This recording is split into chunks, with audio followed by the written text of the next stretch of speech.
బులెటిన్లో మరో breaking news. తెలంగాణలో చలి తీవ్రత పెరిగింది. ఉష్ణోగ్రతలు గణనీయంగా తగ్గిపోయాయి. దీంతో వాతావరణ శాఖ హెచ్చరికలు జారీ చేసింది. ప్రజలంతా అప్రమత్తంగా ఉండాలని ఆరోగ్య శాఖ సూచించింది. ముఖ్యంగా వృద్ధులు, గర్భిణీలు, వికలాంగులు, బాలింతలు, పిల్లలు జాగ్రత్తగా ఉండాలని తెలిపింది. ఎక్కువ రోజులు జలుబు, ఫ్లూ, ముక్కు నుండి రక్తం కారడం వంటి లక్షణాలు కనిపిస్తే వెంటనే డాక్టర్ను సంప్రదించాలని సూచించింది. ఈ మేరకు ఓ అడ్వైజరీ నోట్ను విడుదల చేసింది.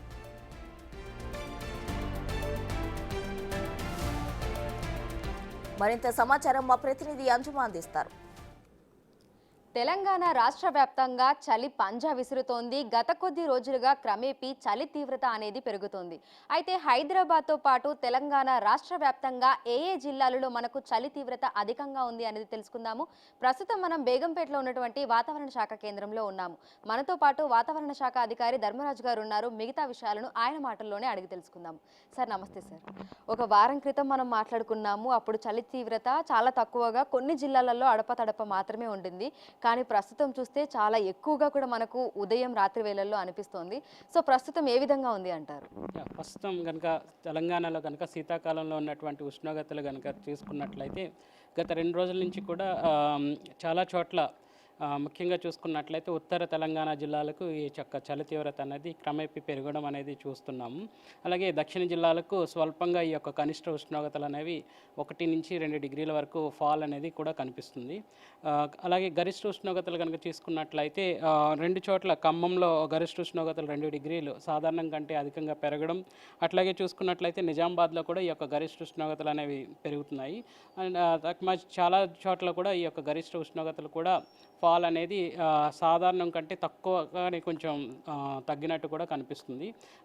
కాబట్టి కనిష్ట ఉష్ణోగ్రతల్లో కూడా చూసుకున్నట్లయితే ముఖ్యంగా నిజామాబాద్, అలాగే చూసుకున్నట్లయితే మెదక్, ఆదిలాబాద్, ఇంకా చూసుకున్నట్లయితే హనుమకొండ, ఈ యొక్క 3 జిల్లాల్లో కూడా మనకి సుమారు 4 డిగ్రీల వరకు కూడా ఈ యొక్క కనిష్ట ఉష్ణోగ్రతల డ్రాప్ అనేది కూడా కనిపిస్తుంది. సో మామూలుగా అంటే మొన్నటి వరకు చూసాము సాధారణంగానే మనకు కనిష్ట ఉష్ణోగ్రతలు అనేవి నమోదయ్యాయి. అంటే చలి తీవ్రత కూడా మనకు మీడియంగానే ఉండింది. కానీ ఒక్కసారిగా పడిపోవడానికి గల కారణాలు ఏమున్నాయంటారు? ఇది ఒక్కసారిగా కాదు, కానీ గత 3 రోజుల నుంచి కూడా స్లైట్గా ఒక టెంపో మెయింటైన్ చేసుకుంటూ వస్తుంది. సో దాన్ని బట్టి చూసుకున్నట్లయితే మెదక్లో నిన్న మొన్న కూడా 12 డిగ్రీలు అనేది నమోదవడం జరిగింది. ఈరోజు కూడా చూసుకున్నట్లయితే మెదక్లో సుమారు 12 డిగ్రీల వరకు కూడా కనిష్ట ఉష్ణోగ్రతలు అనేవి నమోదవడం జరిగింది. ఇంకా చూసుకున్నట్లయితే మనకి కొన్ని చోట్ల ఆదిలాబాద్లో కూడా 12 డిగ్రీల వరకు కూడా నమోదవడం జరిగింది. హైదరాబాద్ కనుక తీసుకున్నట్లయితే నిన్న 16 డిగ్రీలు ఉన్నది, ఈరోజు 15.1 డిగ్రీ వరకు కూడా, అంటే సాధారణం కంటే కొంచెం తగ్గిందనే చెప్పుకోవచ్చు. ఇక మనము పొగమంచుకు సంబంధించి చూసినట్లయితే కూడా తెలంగాణ రాష్ట్ర వ్యాప్తంగా ఏ జిల్లాలలో తెల్లవారుజామున మనకు పొగమంచు అనేది అధికంగా ఎక్కువసేపు ఉంటుంది అంటారు? ముఖ్యంగా చూసుకున్నట్లయితే మనకి ఉత్తర తెలంగాణలో కొంచెం పొగమంచు ఎక్కువ ఉన్నప్పటికీ కూడా మార్నింగ్ నుంచి కూడా 4 నుంచి 8:30 ప్రాంతంలో ఈ యొక్క పొగమంచు అనేది కొంచెం ఎక్కువగా ఉన్నప్పటికీ కూడా రోజు గడిచే కొద్దీ కూడా మనకి ఈ యొక్క పొగమంచు అనేది గ్రాడ్యువల్గా తగ్గిపోతూ ఉంటుంది. అలాగే ఈవినింగ్ కూడా టెంపరేచర్స్ చలి అనేది నార్మల్గానే సాధారణ స్థితిలోనే ఉండే అవకాశం అయితే ఉంది. బాగా గజగజ వణికించే చలి అయితే మాత్రం ప్రస్తుతం మనం ఇంకా చూడలేదు. అయితే మధ్యాహ్నం సమయంలో మనం చూసుకుంటే గరిష్ట ఉష్ణోగ్రతలు మనకు అధికంగానే ఉంటున్నాయి. ఎక్కువగా ఎండ వాతావరణం, ఉక్కపోత కూడా ఉంటుంది. ఇక ఉదయం రాత్రి వేళల్లో చూసుకుంటే చలి ఇటీవలి కాలంలో రోజు రోజుకి పెరుగుతూ వస్తుంది. సో మధ్యాహ్నం పూట ఇంత ఎండ ఉండడానికి గల కారణాలు ఏంటంటే?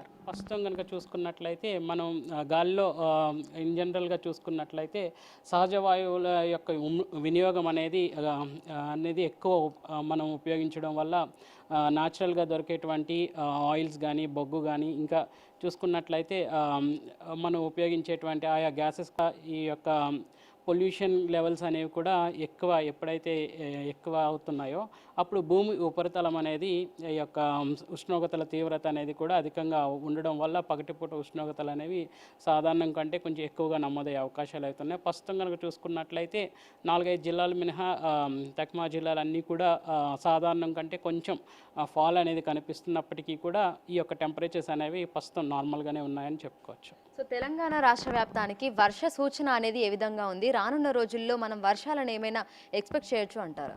ప్రస్తుతం కనుక చూసుకున్నట్లయితే పొడిబారినటువంటి వాతావరణం అనేది తెలంగాణ రాష్ట్రం అంతా కూడా కనిపిస్తుంది. రాగల 4-5 రోజులు కూడా మనకి ఇటువంటి ముఖ్యంగా చూసుకున్నట్లయితే ఆదిలాబాద్, హనుమకొండ, అలాగే హైదరాబాద్ తేలికపాటి పొగమంచు అనేది ఉంటుంది. ఖమ్మం, అలాగే మెదక్, ఇంకా చూసుకున్నట్లయితే నిజామాబాద్, రామగుండం ఈ యొక్క జిల్లాల్లో ఈ యొక్క చలి తీవ్రత అనేది కొంచెం ఉండే అవకాశం అయితే కనిపిస్తుంది.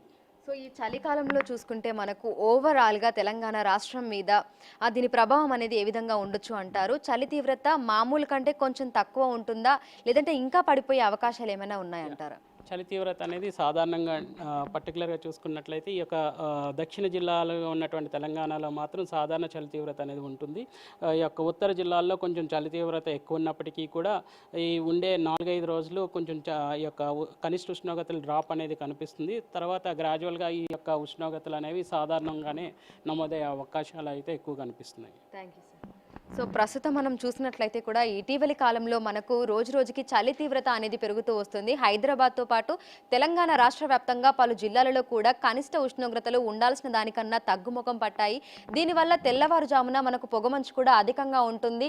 దాదాపు కొన్ని జిల్లాలలో ఉదయం 8:30 వరకు కూడా దట్టమైన పొగమంచు కమ్ముకొని ఉంటుంది. ఆ తర్వాత మనకు మళ్ళీ సాధారణ పరిస్థితి అనేది అయితే ఉంటుంది. ఇక మధ్యాహ్నం సమయంలో కూడా ఎండ వేడిమి విపరీతంగా ఉంటుంది. అయితే రానున్న రోజుల్లో కూడా పరిస్థితి ఇదే విధంగా ఉండేటువంటి అవకాశం ఉన్నట్లుగా కూడా వాతావరణ శాఖ అధికారులు తెలుపుతున్నారు. విడుదల లక్ష్మీకాంత్, అంజుమా, బిగ్ టీవీ, హైదరాబాద్.